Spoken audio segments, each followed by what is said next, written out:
آج ہم ان 20 عادتوں کے بارے میں گفتگو کریں گے جو ہماری کارکردگی کو بہتر بنانے میں کارآمد ہو سکتی ہیں۔ یہ کل 4 منٹ کی ویڈیو ہے۔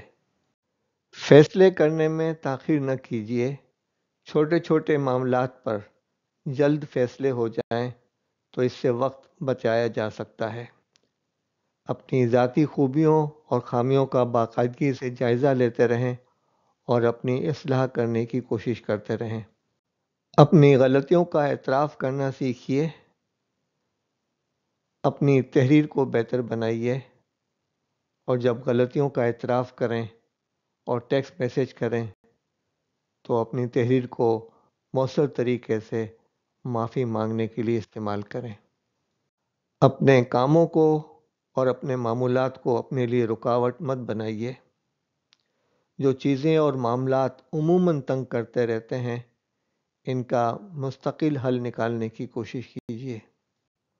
ہمیشہ اپنے پاس بیک اپ پلان رکھیے، جیسے لوڈ شیڈنگ کے خطرے کے پیش نظر آپ جنریٹر کا انتظام کرتے ہیں۔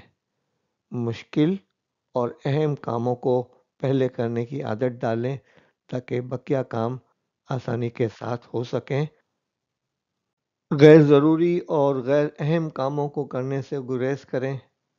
مستقبل کی طرف دیکھیں اور ماضی کو یاد کرنے کی بجائے بھلانے اور معافی مانگنے کی کوشش کریں۔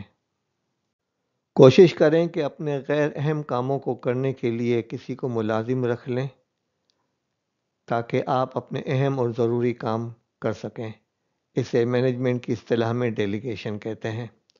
اپنی انتظامی صلاحیتوں اور ان کی کامیابیوں پر باقاعدگی سے خوشی منائیے اور اپنے آپ کو انعام دیجیے اور رب کا شکر ادا کیجیے کہ اس نے آپ کو صلاحیت، قوت اور معاون افراد اور کامیابی عطا فرمائی۔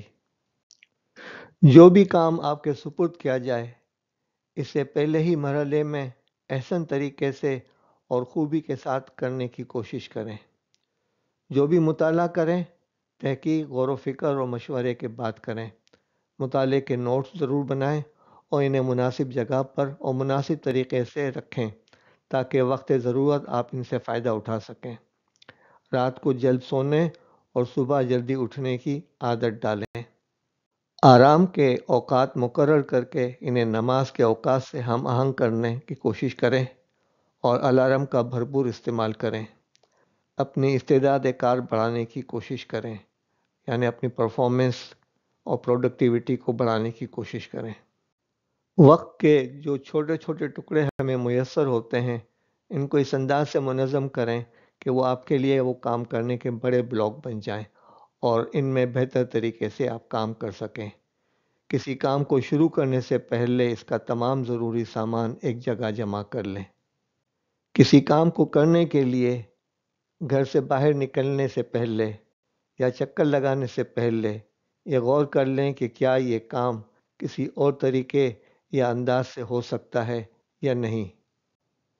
کسی کام کو کرنے کے لیے یا کوئی منصوبہ عمل بنانے سے پہلے اپنے آپ سے یہ سوالات پوچھ لیں۔ کیا، یعنی کام کی کیا نوعیت ہے؟ کیوں، کام کا مقصد کیا ہے اور کیوں کیا جا رہا ہے؟ کیسے، یہ کام کس انداز سے ہوگا، طریقہ کار کیا ہوگا؟ اور یہ کام کب ہوگا اور کب تک کرنا ہے؟ کہاں ہوگا، کون کرے گا اور اس کا کتنا بجٹ ہے اور اس کی کیفیت کیا رہی ہے، یعنی اس کی پروگریس کیا رہی ہے۔ آپ کا شکریہ۔ اس کی چیک لسٹ بنا کر اپنا جائزہ لیتے رہیں اور اپنی پرفارمنس کو بہتر کرنے کی کوشش کریں۔ شکریہ۔